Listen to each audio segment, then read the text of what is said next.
প্রিয় দর্শক, ইস্পানি মির্জাপুর শুভরাত্রিতে আপনাদের সবাইকে স্বাগত জানাচ্ছি। আমরা আজকে কথা বলবো নির্বাচন ও সংস্কার নিয়ে। প্রিয় দর্শক, আপনারা নিশ্চয়ই দেখতে পাচ্ছেন বাংলাদেশের যখন নির্বাচনমুখী একটা সময় যাচ্ছিল, ঠিক সেই সময় কিন্তু নানা ধরনের মিশ্র প্রতিক্রিয়া আমরা দেখতে পাচ্ছি। সে কারণে আমরা আজকের আনুষ্ঠানিক যে আয়োজন, সেই আয়োজনকে আমরা নির্বাচন ও সংস্কার হিসেবে অবহিত করছি।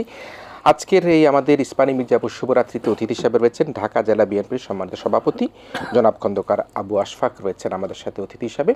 আবু আশফাক, আপনাকে স্বাগত জানাই আমাদের আজকের আয়োজনে। এছাড়াও আরেকজন অতিথি পেয়েছেন RTVর হেড অফ নিউজ বিজেসির সদস্য সচিব সিনিয়র সাংবাদিক ইলিয়াস হোসেন রয়েছেন আমাদের সাথে।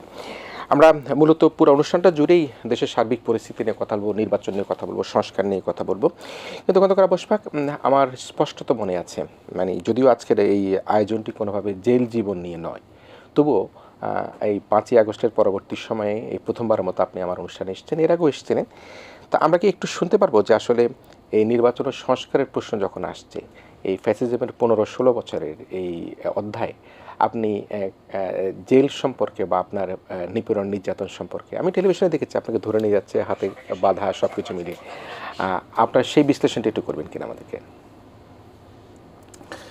আসলে বেসিক্যালি 5ই আগস্টের আগ পর্যন্ত তো আমাদের ঠিকানাই ছিল জেলখানা অথবা কোর্টের বারান্দা অথবা রাজপথ। তাই জেলখানা তো বহুবারই যেতে হয়েছে। সর্বশেষ যখন গত 10ই ডিসেম্বর একটা মহাসমাবেশের কথা ছিল, 7 তারিখে পার্টি অফিস ভেঙে নিয়ে গেল সবাইকেই। সেখান নিয়ে যাওয়ার পর তো কয়েক মাস থাকতে হলো। এরপর বেরিয়ে আসার পর সর্বশেষ যেটা হলো যে এই দামি সরকার আসার পর, 5ই জানুয়ারি দামি সরকার আসার পরে কয়েকটি মামলায় আমি হাইকোর্ট থেকে জামিন নিলাম। জামিন নেওয়ার পর তো 8 সপ্তাহ পর লোয়ার কোর্টে হাজির হতে হয়। ওখান থেকে তো নর্মালি জামিনটা কনফার্ম করে দেয়। তখন ডিস্ট্রিক্ট জাজ ছিলেন হেলালুদ্দিন সাহেব, এখনও উনি আছেন। তো উনি আমাদের শুনানি করলেন। শুনানি করার পর আমাদের নবগঞ্জের একটি মামলায় আমাকে জামিন দিলেন এবং দোহারে 3টি মামলায় শোনার পর উনি বললেন যে ঠিক আছে, আমি জানাচ্ছি। এ বলে উনি ভিতরে খাস কামরায় চলে গেলেন। 1 ঘন্টা পর বেরিয়ে আসলেন। বেরিয়ে এসে বললেন যে নবগঞ্জের মামলাটাও আপনাকে ক্যান্সেল করে দেওয়া হলো, আর ওই 3টাও না মঞ্জুর করা হলো, আপনাকে ভিতরে যেতে হবে। তো একটু আশ্চর্যই হলাম যে যেখানে হাইকোর্ট জামিন দিল, সরকারও নতুন করে ভুয়া সরকারও নতুনভাবে আবার তৈরি হলো, এরপরও নির্যাতন কেন? কিচ্ছু করার নেই, যেহেতু কাঠগড়ায় ভিতরে যেতেই হলো। কিন্তু সবচেয়ে আশ্চর্যের বিষয় এটাই যে হেলালুদ্দিন সাহেব ডিস্ট্রিক্ট জাজ, ঢাকা জেলা জাজ, আমাকে যে এভাবে ঢুকালো, আমি না, আমার মতো এরকম শত শত নেতাকর্মীদের ভিতরে ঢুকাই দিল হাইকোর্ট থেকে জামিন নেওয়ার পরও। কিন্তু উনি এখনও বহাল তবিয়তে আছে এবং আওয়ামী লীগের মামলাগুলো যেগুলো হচ্ছে, ওনার কোর্টে আসা মাত্র উনি জামিন দিয়ে দিচ্ছে। এখানে আশ্চর্যের বিষয় হলো 5 তারিখে এত বড় অভ্যর্থনের পরেও এই হেলালুদ্দিন সাহেবের মতো অফিসাররা এখনও কিন্তু আমাদের চারপাশে বিচরণ করছে, এখনও আমাদেরকে নির্যাতন করছে। সুতরাং এখান থেকে পরিত্রাণ হওয়া উচিত। এবং এই ধরনের শেখ হাসিনার এই প্রেতাত্মা যারা আছে আমাদের চারপাশে এখনও ঘুরে ফিরে বেড়াচ্ছে, এরা যেন আগে যে সুখ ভোগ করছে, যারা ভালো ভালো পোস্টিংগুলি পেয়েছে, এখনও সে ঢাকা জেলার জজ পর্যন্ত রয়ে গেছে। এটা আমাদের কাছে খুব মর্মাহত করে। আমরা যারা জেল খেটেছি, আমাদের কাছে খুবই একটি বেদনাদায়ক বিষয়। এগুলো থেকে আমাদের পরিত্রাণ পাওয়া উচিত। নিশ্চয়ই সেটি আমরা আশা করব যে অন্তর্বর্তীকালীন সরকার পরবর্তীতে যারা আছেন, যারা অন্যায় অত্যাচার জুলুমের অংশীদার ছিলেন, তাদেরকেও কিন্তু আইনের কাঠগড়ায় দাঁড় করাতে হবে। আমরা যেমন বারবার প্রশ্ন তুলছি, নিশ্চয়ই ইলিয়াস ভাই আপনিও খেয়াল করছেন যে নির্বাচনী অপরাধে যারা অভিযুক্ত, আমরা যে নির্বাচন কমিশনারদের, প্রধান নির্বাচন কমিশনারদের কথা বলি, যারা এই আমি ডামি নির্বাচন করেছে, 18 নির্বাচন করেছে, বিনা ভোটে নির্বাচন করেছে, তাদেরকেও আইনের কাঠগড়ায় দাঁড় করার দাবি কিন্তু জনগণের দাবি। আমি আসলে আপনার কাছে এই একটু আসি, এখন বর্তমান যে প্রেক্ষাপটটা, সে প্রেক্ষাপটটা আসে, আমরা দেখতে পেয়েছি যে বিএনপির ঐক্যমত কমিশনে তারা তাদের যে সুপারিশগুলো, সেগুলোর সাথে তারা কিছুটা একমত করেছে, কিছুটা দ্বিমত করেছে। কিন্তু তারা একটা কথা, বিশেষ করে বিএনপির ভারপ্রাপ্ত চেয়ারম্যান জনাব তারেক রহমান সবসময় একটা ঐক্যের কথা বলেন। সবসময় বলেন যে আমরা নবীন প্রবীণ সকলকে মিলেই কিন্তু এই দেশটাকে গড়তে চাই। তো এখন যে প্রশ্নগুলো এসছে, একটা সেকেন্ড রিপাবলিকের কথা আসছে, গণপরিষদের কথা আসছে, সংখ্যানুপাতিক নির্বাচনের কথা আসছে, আপনি বিএনপির ভারপ্রাপ্ত চেয়ারম্যান জনাব তারেক রহমান এবং ঐক্যের প্রসঙ্গে আপনার কীভাবে দেখছেন বিষয়টাকে? আমাদের ভারপ্রাপ্ত চেয়ারম্যান জনাব তারেক রহমান সাহেব উনি সবসময় ঐক্যের ডাকেছিলেন, কারণ এই সকলের সহযোগিতায় কিন্তু শেখ হাসিনার পতন ঘটানো সম্ভব হয়েছে। এখানে যদি আপনি যদি কেউ বলতে চায় যে এটা কারো একক কৃতিত্ব, সেটা বলাটা ঠিক হবে না, কারণ এর পিছনে বিএনপির আমাদের লক্ষ লক্ষ নেতাকর্মীদের 16টি বছর আমাদের জীবন থেকে চলে গেছে। যৌবনের সুন্দর সময়গুলো আমরা পার করে ফেলেছি এই সময়টার মধ্যে। এখানে শত শত মামলা খেয়েছি, এখানে আমাদের লক্ষ লক্ষ লোক মামলা খেয়েছে, লক্ষ লক্ষ লোক জেল খেটেছে, বাড়িঘর ছাড়া ছিল। তাই এটা কি এই অভ্যুত্থানের অংশ নয়? এক ছাত্র জনতা যারা এই আন্দোলনে শেষ মুহূর্তে এসে জাস্ট এই জ্বলন্ত আগুনটা ছুঁড়ে দিয়েছে, কিন্তু আগুনটা যে জ্বলে উঠল ওখান থেকে যে শুরুটা তো ওখানে না, শুরুটা তো তার আগে আয়োজনগুলি করা হয়েছে, লাকড়িগুলো আনা হয়েছে, তেলগুলো ঢালা হয়েছে, শেষ মতো এসে আগুনটা ছুঁড়ে মেরেছে। এর জন্য এই আন্দোলনের কৃতিত্বটা কিন্তু সকলেরই। এখানে বাংলাদেশ কিন্তু আমরা বলি, মুখে বলি যে দেশ নতুন করে স্বাধীন হয়েছে। দেশ নতুন করে স্বাধীন হয়নি, এখানে একটি অপশক্তির পরাজয় হয়েছে, ফলশ্রুতিতে শেখ হাসিনা পালিয়ে যেতে বাধ্য হয়েছে। দেশের কিন্তু কোনো পরিবর্তন হয়নি, একটা দলের পরাজয় হয়েছে। সুতরাং এখানে সেকেন্ড রিপাবলিক হওয়ার কোনো সুযোগ নেই। এগুলি ইউরোপিয়ান দেশগুলিতে হতো, ফ্রান্সে, পর্তুগালে, এই সমস্ত দেশে হতো। ওখানে তো রাজতন্ত্র ছিল, ওখানে তো গণতন্ত্র ছিল না, ওরা রাজারা যা খুশি তাই করতো। কিন্তু বাংলাদেশ কিন্তু সেই পরিস্থিতিতে আসেনি বা আসার কোনো সুযোগও নেই। স্বাধীনতা কিন্তু একবারই এসেছে, স্বাধীনতা কিন্তু বারবার আসে না। আমরা অভ্যুত্থান ঘটেছি কিন্তু স্বাধীনতা করিনি, স্বাধীনতা একবারই 71 হয়েছে। সুতরাং ওইটা আমাদেরকে এটাকে বিতর্কিত করার কোনো সুযোগ নেই স্বাধীনতাটাকে। তো সেক্ষেত্রে নিশ্চয়ই আপনারা মনে করছেন যে জুলাই গণ অভ্যুত্থান নিশ্চয়ই আমাদের একটা ক্রেডিট রয়েছে, আমরা সকল অংশীজনরা সেখানে অংশগ্রহণ করেছি, কিন্তু স্বাধীনতা আমাদের যে বিজয় সেগুলি কিন্তু আমরা একবারই হয়েছে। আমি যদি আপনার কাছে আরেকটা বিষয় আসি, যে স্থানীয় সরকার নির্বাচন এবং জাতীয় নির্বাচন নিয়ে এটাও কিন্তু একটা ধূম্রজাল তৈরি করছে। সেটা আপনারা বিএনপির পক্ষ থেকে জাতীয় নির্বাচনের কথা বলছেন, কেউ কেউ স্থানীয় সরকার নির্বাচনের কথা বলছেন, সেটি নিয়ে আপনার বিশ্লেষণ কি? দেখেন, বর্তমান যে সরকার অবস্থান করছে এটা আমরা সকলে মিলে কিন্তু আমরা এদেরকে সাপোর্ট করেছি এবং এখনও করি। এদের দায়িত্ব কিন্তু, এটা নাম হলো অন্তর্বর্তীকালীন সরকার, একটা সময় ছিল তত্ত্বাবধায়ক সরকার। কিন্তু এদের কাজ হলো দেশে যে নির্বাচনের যে সংস্কারগুলো এগুলো করে একটা সুষ্ঠু নির্বাচন দেওয়া। যেমন আমরা 3টা নির্বাচনে ভোট দিতে পারিনি, 15-16 বছর যাবত আমরা ভোট দিই না। যে যুবকটি 30 থেকে 35 বছরের যুবক, সে জীবনে কোনোদিনও ভোট দেয় না, ভোট কিভাবে দিতে হয় তাও সে জানে না। সুতরাং মানুষ কিন্তু এখন ভোটের জন্য অপেক্ষা আছে, একটা গণতন্ত্রের জন্য অপেক্ষা আছে। তাছাড়া এই সংস্কারের যে কথাটা আসছে, রাষ্ট্র মেরামতের যে কথাটা আসছে, এটা কিন্তু একটা দীর্ঘমেয়াদী প্রক্রিয়া, চলমান প্রক্রিয়া। আজকে যে ক্রাইসিসটা আছে এটা আপনি সংস্কার করলেন, এটা আপনি মেরামত করলেন, কালকে যে প্রবলেমটা দেখা দিবে সেটারও তো মেরামত দরকার আছে।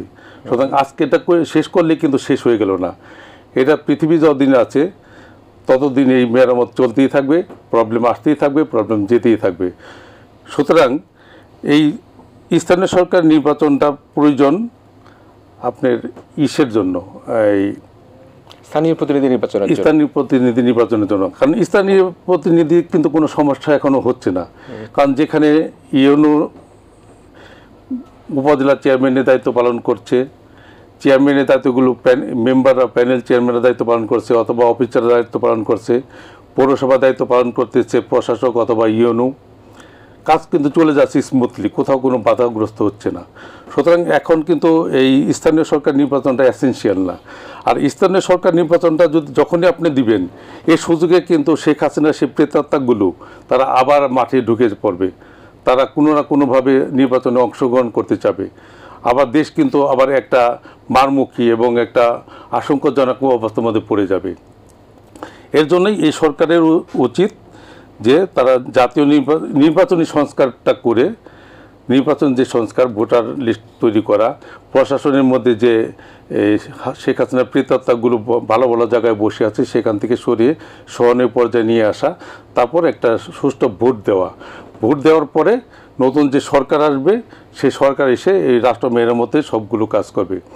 আমাদের ভারপ্রাপ্ত চেয়ারম্যান জনাব তারেক রহমান কিন্তু আরও 2 বছর আগে 2022 সালের 13ই এপ্রিল উনি কিন্তু ওই 31 দফা বাস্তবায়নের, রাষ্ট্র মেরামত বাস্তবায়নে একটা ফর্মুলা দিয়েছেন।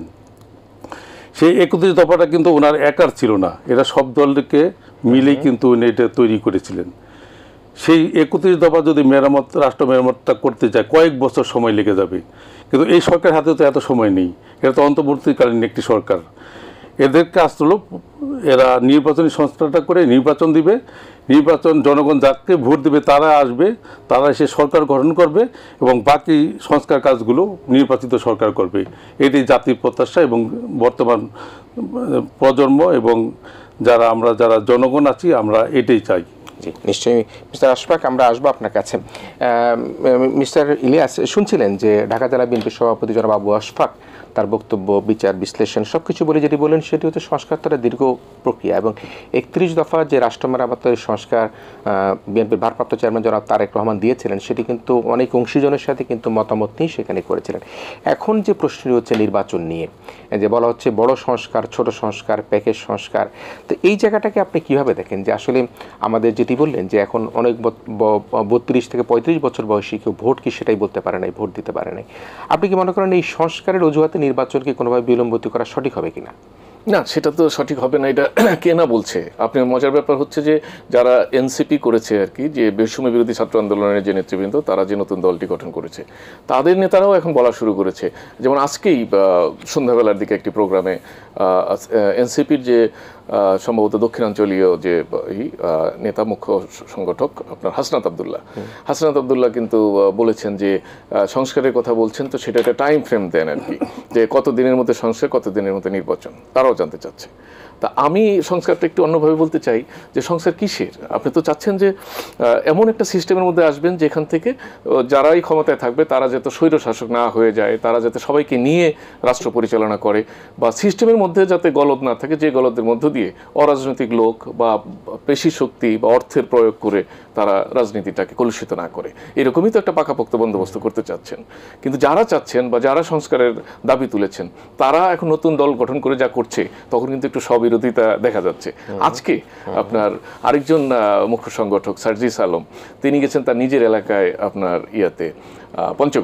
পঞ্চগড়ে তার আটোয়ারি উপজেলায় যাওয়ার আগে 4-5টা উপজেলা সে ঘুরে গেছেন, প্রায় 1.5 শতাধিক মোটর গাড়ি নিয়ে, বিশেষ ব্যান্ড পার্টি সহ নিয়ে ঢাকা থেকে সৈয়দপুর এয়ারপোর্টে নেমে সেখান থেকে গাড়ি বহর নিয়ে এই যে মহড়াটা করেছেন। এই রাজনীতি কিন্তু আমরা দেখে আসছি গত 15 বছরও দেখে আসছি, যে রাস্তার একটা টোকাই অথবা ওয়ার্ডের একজন নেতাও বিশাল গাড়ি বহর নিয়ে শো আপ করছেন আর কি। এইটাই দলীয় নীতি নির্ধারকদের কাছে পৌঁছে দেওয়া যে আমি এতটা ক্যাপাবল, দেন সে নমিনেশন। আর তখন একটা সিস্টেম হয়ে গেছিল নমিনেশন মানেই এমপি হয়ে যাওয়া, ইলেকশন আর লাগতো না। তো এই যে কুক্ষিগত করে রাখার যে একটা সিস্টেম চালু করেছিল গত পলাতক সরকার, সেইখান থেকে বেরিয়ে এসে যাতে মন চাইলেই কিছু একটা না করতে পারে, যতই সংখ্যাগরিষ্ঠ হোক সরকারের, তারপরেও যাতে নিয়মের কাছে তারা বন্দী থাকে, এই জন্যই তো এটা করা। কিন্তু দাবি দেওয়ার সাথে আর জীবনাচরণের সাথে বা প্র্যাকটিসের সাথে কিন্তু মিলছে না। তো বাংলাদেশের মানুষ আপনি খেয়াল করেছেন যে কোনো ইস্যুতেই যতটা দ্রুত আবেগাপ্লুত হয়ে পড়ে, সব কিছু আজকে হয়তো চেঞ্জ হয়ে যাবে, আবার এই অ্যাক্টিভিটি দেখে খুব দ্রুতই আবার হতাশ হয়ে যায় যে কিছুই তো হচ্ছে না। তো এই দোলাচলের মধ্যে সাধারণ মানুষ যারা, শান্তিপ্রিয় মানুষ যারা, তারা কিন্তু আর নিতে পারছে না যে এই সংস্কার বলে তারপরে কবে ঠিক হবে, আপনার দ্রব্যমূল্য নিয়ন্ত্রণে আসবে, আইন শৃঙ্খলা পরিস্থিতি নিয়ন্ত্রণে আসবে, সরকার কঠোর হাতে দেশ পরিচালনা করবে, বৈষম্য থাকবে না, এই বিষয়গুলো কিন্তু শুধুই পিছিয়ে যাচ্ছে। তো যে কারণে সাধারণ মানুষের মধ্যেও একটা প্রশ্ন চলে আসছে যে ভাই যে করে হোক নির্বাচনটা অন্তত গ্রহণযোগ্য একটা নির্বাচনের জন্য যে পদ্ধতি করা দরকার সেটা করে আপনি একটা নির্বাচিত সরকারের হাতে ক্ষমতা ছেড়ে দেন।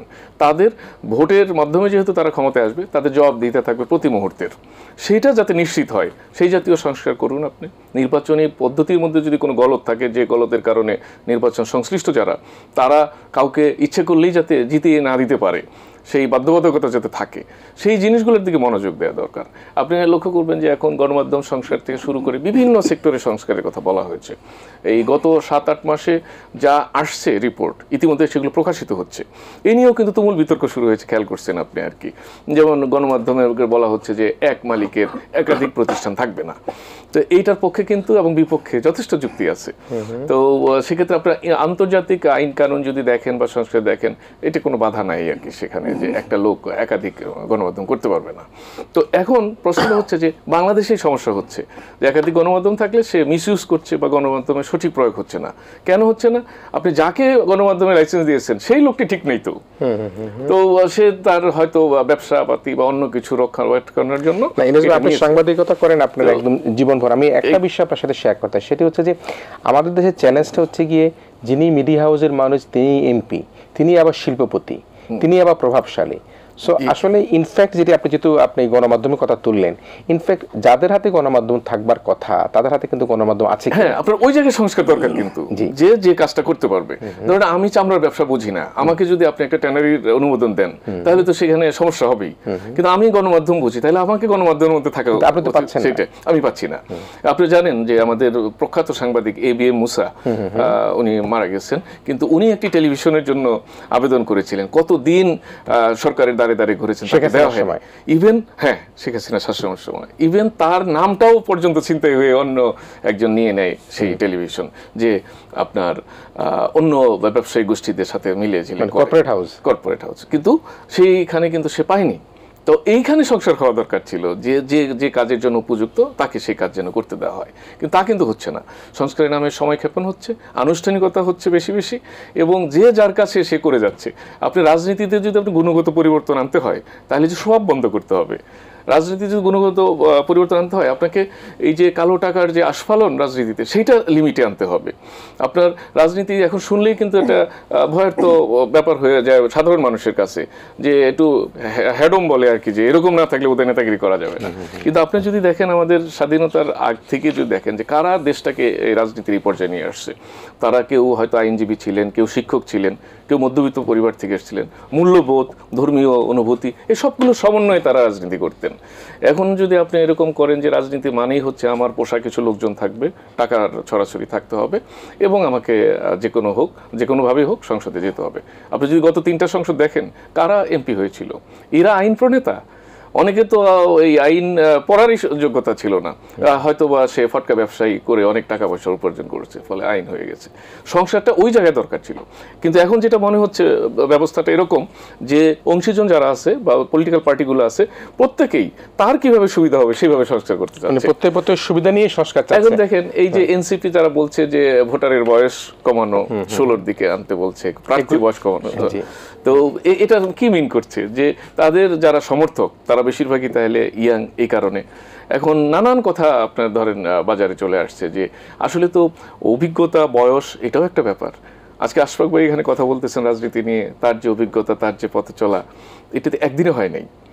এখন আমি যদি হঠাৎ করে আজকেই আমি বলি যে আমি সবকিছু পারবো বা করব, এটা হবে না, ভুল হতে পারে বা ভুল হবে।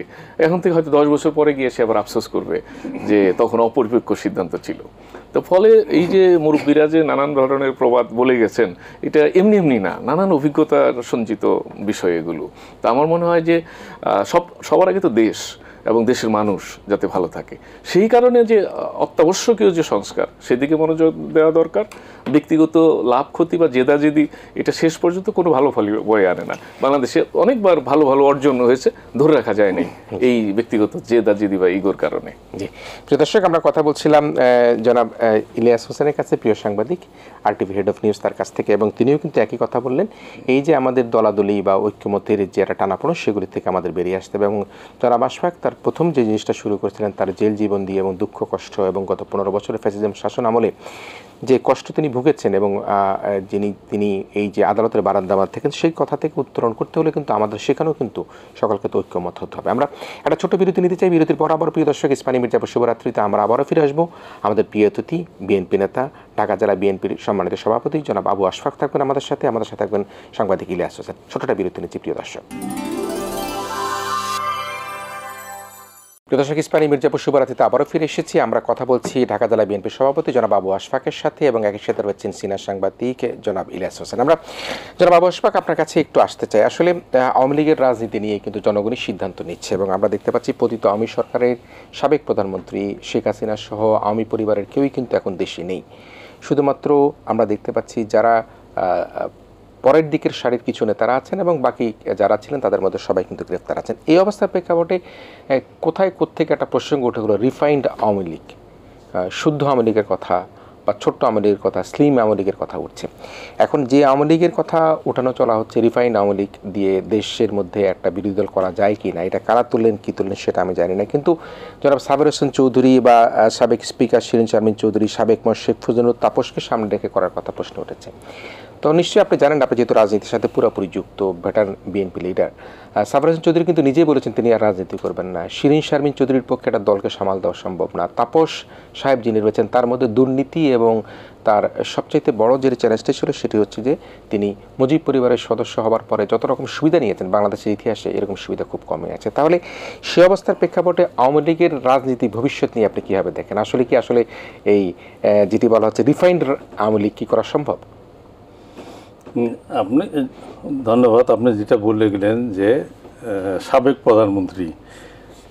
প্রধানমন্ত্রীর সাথে আমি একটু ডিফার করি, সাবেক অবৈধ প্রধানমন্ত্রী, ঠিক আছে, কারণ জনগণ কিন্তু ওনাকে ভোট দিয়ে নির্বাচিত করেননি। আর বাংলা একটা কথা আছে, কয়লা ধুইলে ময়লা যায় না।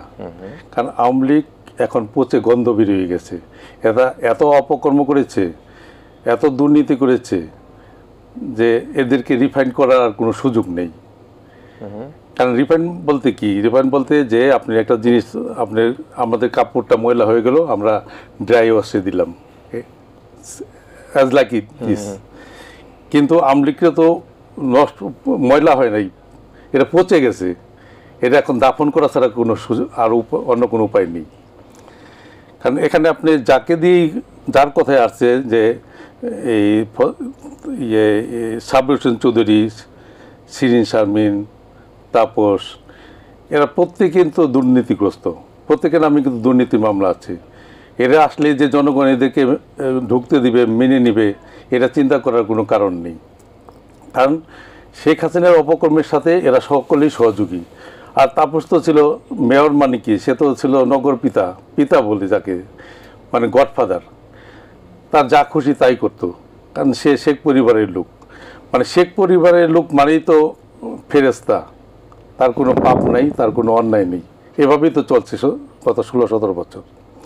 সুতরাং এরা নতুন করে এসে আবার দল গড়বে, সেই ধরনের সুযোগ এই বাংলা জনগণ দিবে এটা আমি বিশ্বাস করি না। কারণ সেই অবস্থাটা তারা রাখেনি। যদি তাই রাখতো তাহলে তারা জনগণের নার্ভ বুঝতে পারতো।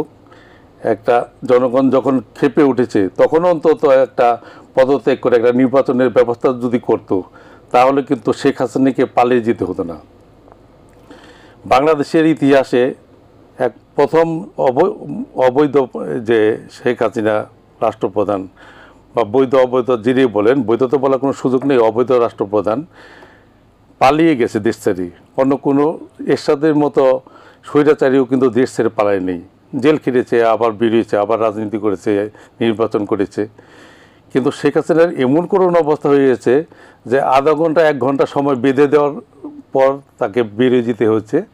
এবং বেরিয়ে গেছে কিন্তু একা বেরোয়নি, বেরোনোর সময়ও কিন্তু যে 14টা সুটকেস নিয়ে বেরিয়ে গেছে। উনি পালিয়ে যাচ্ছে, ওনার কিসের সুটকেস দরকার এত কিছু? উনি যাচ্ছে ইন্ডিয়া, নিঃসন্দেহে ইন্ডিয়ান শাড়িগুলি উনি নিয়ে যায়নি। মানে দেশটাকে এরা লুটপাট করে হাজার হাজার লক্ষ লক্ষ কোটি টাকা লুটপাট করে বিদেশে পাচার করেছে, বিদেশে সেকেন্ড হোম তৈরি করেছে, বেগমপাড়া তৈরি করেছে। যখন টাকা পাঠানো বন্ধ হয়ে গেছে তখন অবশিষ্ট যে টাকাগুলো ছিল, স্বর্ণালঙ্কার যেগুলো ছিল, সেগুলো 14টা লাগেজে করে বের করে নিয়ে গেছে। মানে সে আর আসবে চিন্তা করে কিন্তু যায়নি, তাইলে হয়তো কিছু রেখেও যেত, কিছুই রেখে দেয় নেই। উনি যাওয়ার পর যখন জনগণ ভিতরে ঢুকে গেল, যায় কিন্তু অল্প কিছু টাকা হয়তো বলে কোথাও কোনো কান্নায় ছিল কিছু পেয়েছে, স্বর্ণ অলঙ্কার বা দামি জিনিস কিছুই পায়নি, সবই কিন্তু উনি সাথে করে নিয়ে গেছে। সুতরাং উনি আসার চিন্তায় যায়নি, যাওয়ার চিন্তা করেই গেছে, এবং উনি আর কোনো দিন ফিরে আসবে এটাও চিন্তা করার কোনো কারণ নেই। কিন্তু আমাদের দাবি, উনি যে অন্যায়গুলি করেছে, উনি যে গণহত্যা করেছে, আমার মায়ের বুক খালি করেছে, ওনার তো বিচার হওয়া উচিত। আমরা এই সরকার অথবা পরবর্তী যে নির্বাচনের মাধ্যমে যে সরকার আসবে, তাদের কাছে আমাদের জোর দাবি থাকবে, এই খুনি শেখ হাসিনা সহ তার যে দূষররা আছে তাদেরকে বিদেশ থেকে দেশে এনে তাদের প্রচলিত আইনে বিচার করতে হবে, এবং বিচারে তাদের শাস্তির মুখোমুখি হতে হবে। এবং বিদেশে যে লক্ষ হাজার কোটি টাকা পাচার করেছে, সেই টাকাগুলো ফেরত এনে রাষ্ট্র কোষাগারে জমা রাখতে হবে, এবং এগুলো দিয়ে রাষ্ট্রকে মেরামত করতে হবে এবং উন্নয়নমূলক কর্মকাণ্ড করতে হবে। নিশ্চয়ই। আমি একটা বিষয় ইলিয়াস ভাই আশ্বাসের সাথে আজকে আমি বিষয়টা মাথায় নিলাম, সেটি হচ্ছে যে জনাব আবু আশফাক ভাই যেটা বললেন যে গণভবনে তো মানুষ ঢুকে গিয়েছিল, ছাত্র জনতা সকল শ্রেণী পেশায় মানুষ ঢুকে গিয়েছে, কেউ ফুলুর টব নিয়েছে, কেউ খাটে ঘুমিয়ে দেখেছে যে শেখ হাসিনা কীভাবে ঘুমাতেন, কিন্তু সেখানে কিন্তু কোনো স্বর্ণ অলঙ্কার বা বড় টাকা পয়সার কিছু পাওয়া যায়নি। তাহলে যেটি আশফাকে বলেন 14টি সুটকেস নিয়ে হেলিকপ্টারে চলে গেলেন, তো তিনি আসার সেই চিন্তা ভাবনা করেন নাই। তো যদি তাই হয়ে থাকে তাহলে কে বা কারা কোথায় থেকে রিফাইন্ড আওয়ামী লীগের প্রশ্ন আসছে, আপনার বিশ্লেষণ কি? এটা দেখেন, আপনার রাজনীতিতে একটি আপ্তবাক্য আছে খুব পরিচিত, যে রাজনীতিতে শেষ বলে কিছু নেই। তো নানান রকম খেলাধুলা আড়ালে হয় যেগুলো প্রকাশ্যে কমই আসে। অনেক সময় টেস্ট কেসও থাকে, যে দেখি এরকম একটি কথা বাজারে ছেড়ে দিয়ে দেখি যেটার কতটা রেসপন্স পাওয়া যায়, কি করা যায়। আসলে ঠিকই বলেছেন, যে সমস্ত নেতৃবৃন্দের নাম আপনি বললেন তারা কোনো না কোনো দোষে দুষ্ট আর কি, তাদের প্রতি ওই অবস্থান লোকজনে থাকবে এটা মনে হয় না। আরেকটা জিনিস আপনি লক্ষ্য করবেন, আওয়ামী লীগ সরকারের যে 3টা টার্ম যে আমরা দেখলাম, সেখানে কিন্তু গ্র্যাজুয়ালি শুরু থেকে 3টা টার্ম আগেরটা থেকে যদি ধরেন, যারা খুব অভিজ্ঞ পোর খাওয়া নেতা তাদেরকে আস্তে আস্তে শেখ হাসিনা সাইড লাইনে নিয়ে দিয়েছে। যারা উদীয়মান কিংবা টাকার জোরে নেতা হয়েছিলেন বা তারা অন্ধ আনুগত্য নেতৃত্বের প্রতি, এদেরকে তিনি কাছাকাছি নিয়ে আসছিলেন আস্তে আস্তে। ফলে নিজেই নিজের আওয়ামী লীগকে নেতৃত্ব শূন্য করেছেন তিনি ওই কর্তৃত্ববাদী শাসনের কারণে।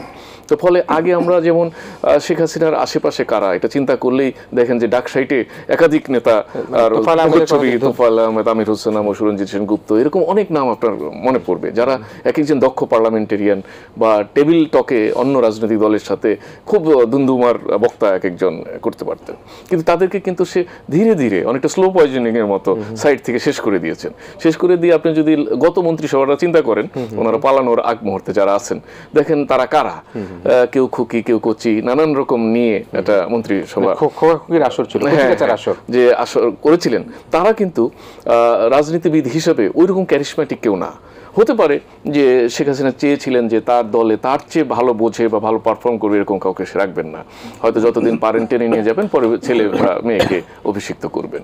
তো এটি করতে গিয়ে উনি নিজের পায়ের নিচে নিজেই মাটি সরিয়ে দিয়েছেন, যে কারণে এখন প্রচণ্ড রকমের সংশয় যে আওয়ামী লীগের কে নেতৃত্ব দেবে। আপনি লক্ষ্য করে দেখবেন যে সেই আবু সাইদ চৌধুরী থেকে শুরু করে আওয়ামী লীগের যে মোটামুটি ভদ্রলোক বা সর্বজন গ্রাহ্য নেতৃবৃন্দ যারা ছিলেন, ডক্টর কামাল হোসেনের নাম যদি বলি, এরকম আবু সাইদ চৌধুরীর ছেলেও আবুল আহসান চৌধুরী, যে কায়সার চৌধুরী নামে পরিচিত, ওনারাও থাকতে পারেননি, পররাষ্ট্রপ্রতিমন্ত্রী। হ্যাঁ হ্যাঁ, পররাষ্ট্রপ্রতিমন্ত্রী। এরপরে যদি আপনি বলেন যে তাজউদ্দিনের পরিবারের তার ছেলে মেয়েরা এরকম, বা আপনি যদি ইয়ের কথাও বলেন, সৈয়দ নজরুল ইসলামের ছেলে, যদি উনি মারা গেছেন এখন আশরাফ সাহেব, কিন্তু আমরা জানতাম যে উনিও খুব ভালো নাই দলের মধ্যে আর কি, অনেকটা কণ্ঠাসা, তাকে বাদ দিয়ে আপনার ওবায়দুল কাদেরকে যখন নেওয়া হলো জানে। তত এই বিষয়গুলো যদি আপনি একের পর এক মিলাই দেখেন, তা দেখবেন যে তাহলে শেখ হাসিনা চায় নাই যে রাজনীতিতে বা তার দলে ওরকম কেউ থাকুক যে দলটাকে টেনে নিতে পারে। একই ঘটনা ঘটেছিল আপনার বঙ্গবন্ধু শেখ মুজিবুর রহমানের সময়। দেখেন উনি যাওয়ার পরে এই দলের কি হাল ধরবে সেই লোক পাওয়া যাচ্ছিল না। জোহরা তাজউদ্দিনের মতো গৃহবধূ এসে আওয়ামী লীগের সভাপতি দায়িত্ব পালন করেছিলেন।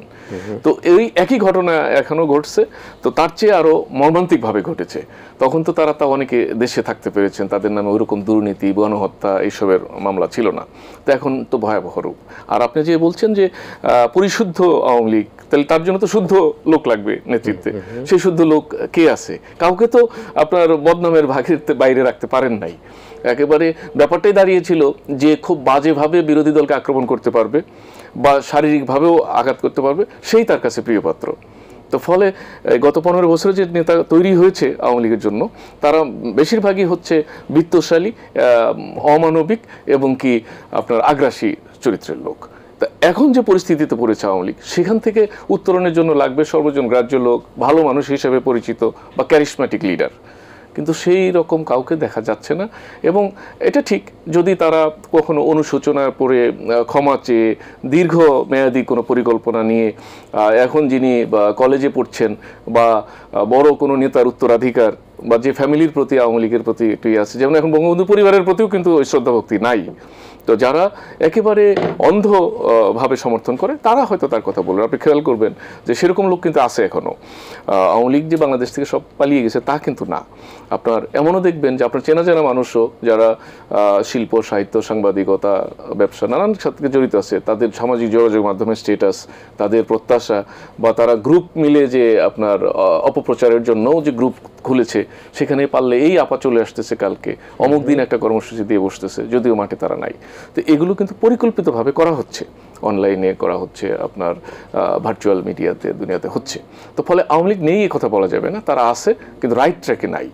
আর যে কথাটা এখন বাজারে ছেড়ে দেওয়া হয়েছে, এই কথার এখন পর্যন্ত ওরকম কোনো শক্ত ভিত্তি দেখা যাচ্ছে না। তো ওরকম নেতা মানে কাউকেই সে পরিশুদ্ধ রাখে নাই, সবাই বিতর্কিত এবং দূষিত পর্যায়ে আছে। তো সেখান থেকে উত্তরণের জন্য পরবর্তী প্রজন্ম এবং দীর্ঘমেয়াদী পরিকল্পনা ছাড়া আওয়ামী লীগ খুব দ্রুত একটা জায়গায় আসবে, আমার অন্তত দেখা যে বিশ্লেষণ তাতে দেখি না আর কি।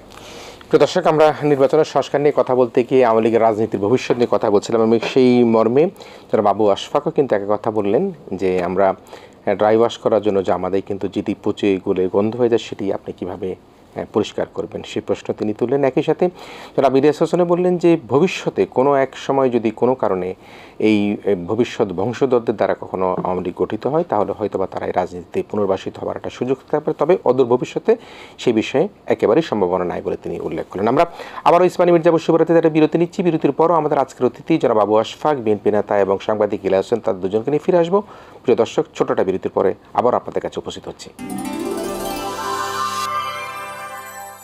ইসমানী মির্জা বশিবরাতে আবারও ফিরে এসেছি। আমাদের সাথে অতিথি হিসেবে রয়েছেন ঢাকা জেলা বিএনপির সম্মানিত সভাপতি জনাব বাবু আশফাক, রয়েছেন RTVর হেড অফ নিউজ জনাব ইলিয়াস হোসেন রয়েছেন আমাদের সাথে। আমরা শেষ মুহূর্তে আলোচনা আবু আশফাক ভাই, আসলে রাজনীতিতে আমরা আওয়ামী লীগের রাজনীতির কথা বললাম, কিন্তু যারা রাজনীতি করেন তারা কিন্তু বারবার বলছেন যে শুধু আওয়ামী লীগ নয়, আওয়ামী লীগের সাথে যারা সংশ্লিষ্ট ছিল, 14 দল বলি, জাতীয় পার্টি বলি, তাদেরকেও কিন্তু আইনের আওতা আনা উচিত। একই সাথে আমরা দেখেছি যে জাতীয় পার্টির রাজনৈতিক ভবিষ্যৎ নিয়ে কিন্তু একটা অন্ধকারাচ্ছন্ন অবস্থা দেখতে পাচ্ছি। তারা বেশ কয়েকটা ইফতার পার্টি করার চেষ্টা করলো, সেখানে ইফতার পার্টি করতে পারলো না, এবং নমিনেশন বাণিজ্য নিয়ে জাতীয় পার্টির চেয়ারম্যানের বিরুদ্ধে এক ধরনের অভিযোগ উত্থাপিত হয়েছে। আপনি জাতীয় পার্টির রাজনীতি নিয়ে আপনার বিশ্লেষণ কি? আপনি বিগত 3টা নির্বাচনেই জাতীয় পার্টি কিন্তু আওয়ামী লীগের সাথে মিশে একাকার হয়ে সিট ভাগ করে নিচ্ছে, ইলেকশন কিন্তু করেনি। যে এখানে জাতীয় পার্টি ইলেকশন করবে, সেখানে আওয়ামী লীগ ক্যান্ডিডেট দেবে না বা অন্য কেউ ক্যান্ডিডেট দেবে না, অন্য কোনো পার্টি তো ছিলই না। একটা সিন্ডিকেট, পুরো দেশটাই তো একটা সিন্ডিকেট ছিল। জাতীয় পার্টিকে আওয়ামী লীগ থেকে আলাদা করে দেখার কোনো সুযোগ নেই, কারণ যে দুষ্ট আওয়ামী লীগ, একই কাহিনী কিন্তু জাতীয় পার্টির ক্ষেত্রে প্রযোজ্য।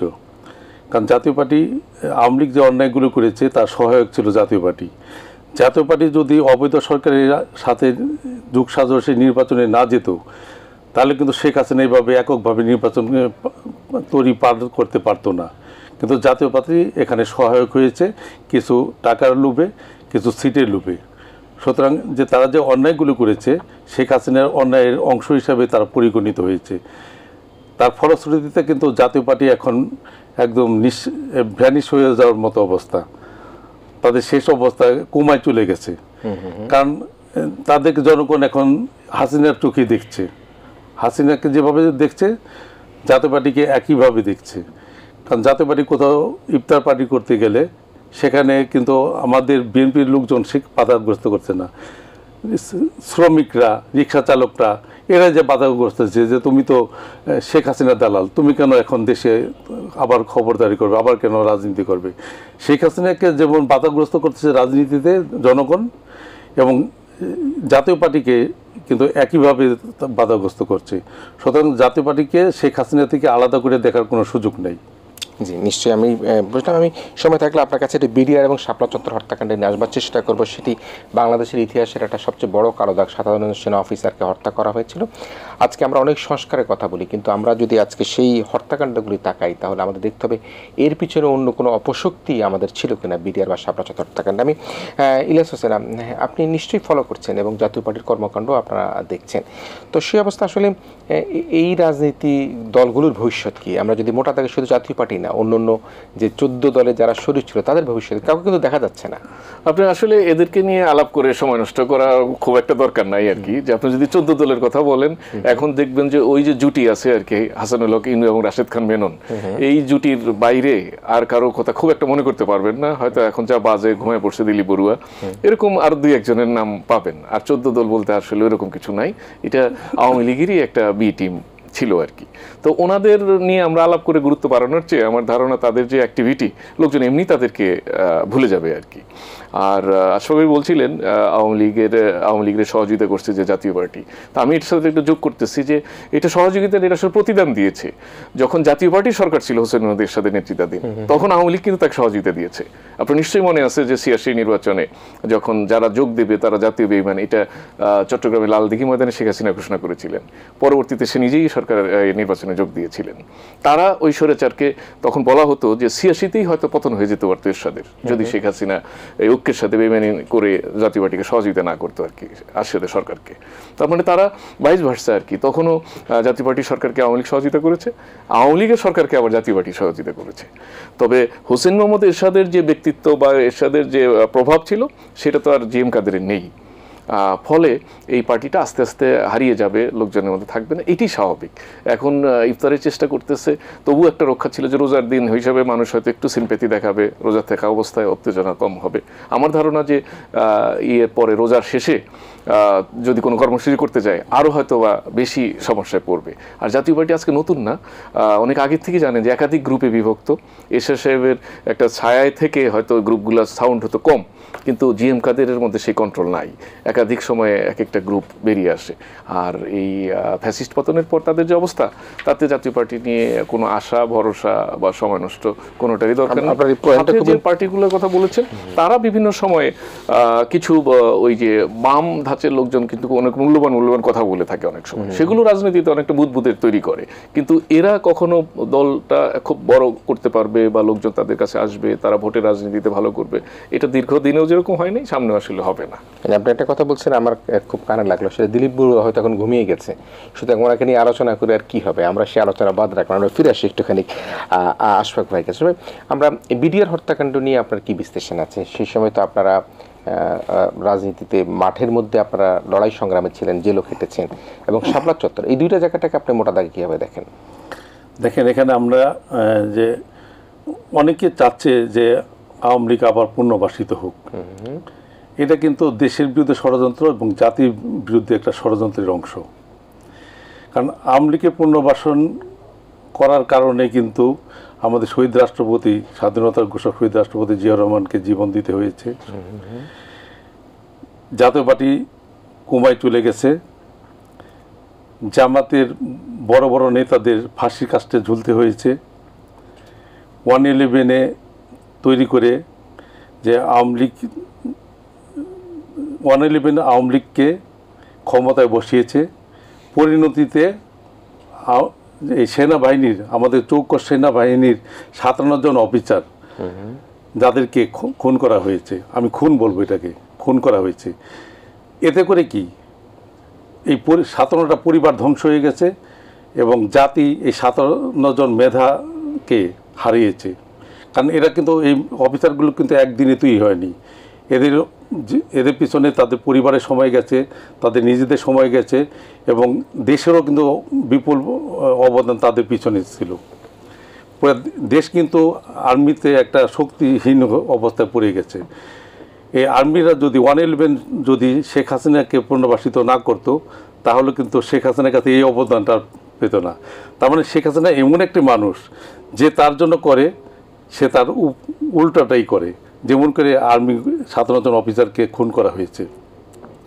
সুতরাং আর্মি যে এখন যে শক্তিশাল নিয়ে আর্মি থাকার কথা, সেই শক্তিটা কিন্তু এখনও ফিরে আসছে নেই। কারণ এই 57 জন অফিসার একবারে মেরে ফেলা একটা দেশ থেকে, বাংলাদেশের মতো একটা ছোট দেশ থেকে, এটা কিন্তু একটা অস্বাভাবিক ঘটনা এবং মর্মান্তিক ঘটনা।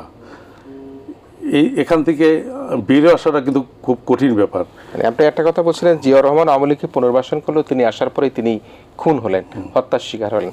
জামাতে ইসলাম আওয়ামী লীগের সাথে নির্বাচনে গেল, বোধহয় জোট করেছিল, বোধহয় তারা জোট করলো এবং জামাতের নেতাদেরকেই সেখানে যুগপৎ আন্দোলন করেছিল এবং সে তাদেরকেই ফাঁসির কাস্টে ঝুলতে হয়েছিল। মানে যারাই তাদের সাথে সহযোগিতা করবে তারাই কিন্তু তার উল্টা প্রতিদান পাচ্ছে, এরকম কিছু বলার চেষ্টা করছে। এক্স্যাক্টলি তাই। এখনো যারা তাদেরকে নিয়ে খেলতে চাচ্ছে, তারা যে নিরাপদ এরও চিন্তা করার কোনো কারণ নেই। এই ধোঁয়াশা থেকে আমাদেরকে বেরিয়ে আসতে হবে, কারণ আওয়ামী লীগের পুনর্বাসন হওয়ার কোনো সুযোগ নেই। আর হলেও যারাই চেষ্টাগুলি করছে, সেটা দেশি শক্তি হোক আর বিদেশি শক্তি হোক, কেউ কিন্তু নিরাপদ না শেখ হাসিনার কাছে। কারণ শেখ হাসিনা যখন পালিয়ে যায়, তার আগে কিন্তু তার পরিবারের সদস্যরা সব তাদেরকে সরাই দিয়েছে নিরাপদে। আপনি কি দেখেছেন শেখ হাসিনার পরিবারে কেউ গ্রেপ্তার হয়েছে? দেখি নাই, কে একজনও না। অথচ শেখ হাসিনা কিন্তু তার নিজের দলের প্রতি তাকায় নেই, তার আত্মীয় স্বজন নিয়ে সে ভেগে গেছে। কারণ যে তার দলের প্রতি তাকায় নাই, সে দেশের প্রতি কি তাকাবে? সুতরাং শেখ হাসিনা একটা ভয়াবহ একটা অপশক্তি, যার কাছে পৃথিবীর কোনো কিছুই নিরাপদ না। শেখ হাসিনার পুনরাবৃত্তি হলে দেশ আবার ধ্বংসের মুখে যাবে, এটি হলো বাস্তবতা। জি, শেষ করবো 1 মিনিটে। মিস্টার ইলিয়াস হোসেন, কি জানতে চাচ্ছেন? যে এই যে বললো যে তার কাছে কেউই নিরাপদ না এবং বললো যে তার পরিবারে কাউকে খুঁজে পাওয়া যাচ্ছে না, সবাই তো 5ই আগস্টের আগে 3 বা 4 তারিখের মধ্যেই সবাই হয়তো দেশ থেকে চলে গিয়েছিল। আপনার শেষ না, বিশ্লেষণ? এটা তো আসলে বাস্তবতা আমরা দেখেছি যে আপনার শেখ হাসিনার সামনে যে সম্ভাবনা ছিল বা বাংলাদেশের মানুষ যেভাবে, আপনি যদি 2008 ইলেকশনের কথা যদি বলি, সেটা নিয়েও সমালোচনা আছে। তারপরেও এক ধরনের ভারসাম্য ছিল রাজনীতিতে। এরপরে যেভাবে উনি একে একে রাষ্ট্রীয় সব প্রতিষ্ঠানগুলোকে ধ্বংস করলেন এক কর্তৃত্ববাদী শাসন প্রতিষ্ঠা করার জন্য, কোনো কোনো ক্ষেত্রে সেটা অনেকটা আফ্রিকার অনেক কান্ট্রি যেগুলোর মধ্যে গণতন্ত্র তো নাই, অনেকটা জোর জবরদস্তি করে মানুষকে বশ রাখা, সেরকম উনি করেছেন। আপনারা দেখেন যে সেনাবাহিনীর কথা বললেন, এটা গৌরবোজ্জ্বল ভূমিকা আছে সেই 71 মুক্তিযুদ্ধ থেকে শুরু করে দেশ গঠনে বিভিন্ন সময় তাদেরকে পর্যন্ত বিতর্কিত করে ফেলেছেন, নানান রকম লোভনীয় ব্যবসার ফাঁদে ফেলে। তাদের একজন উপদেষ্টা ছিল, আপনি জানেন যে সেনা বিষয়ক, তাদের নামে এখন আমরা জানতে পারতেছি কি পরিমাণ টাকা পাচার করেছে বা দেশ থেকে লুট করেছে।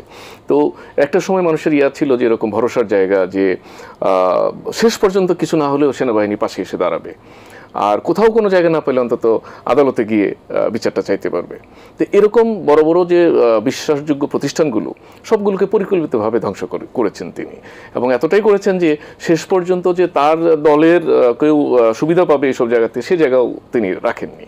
তো সেটা তার প্রচণ্ড সম্ভাবনাময় জায়গাটা নিজেই সর্বনাশের দিকে নিয়ে গেছেন।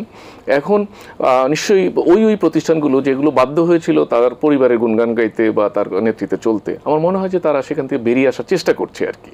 কিন্তু সেখানে এই গত 15 বছরের যে একটা চর্চা বা অভ্যাস ছিল, সেখানে এখনও বিভিন্ন প্রতিষ্ঠানে শেখ হাসিনার মতাদর্শী বা সুবিধাভোগীরা কিন্তু রয়েছেন। তো তারা সময়ে অসময়ে চেষ্টা করে যে এটাকে আবার স্মরণে আনার জন্য যে উনি আসতে পারবেন।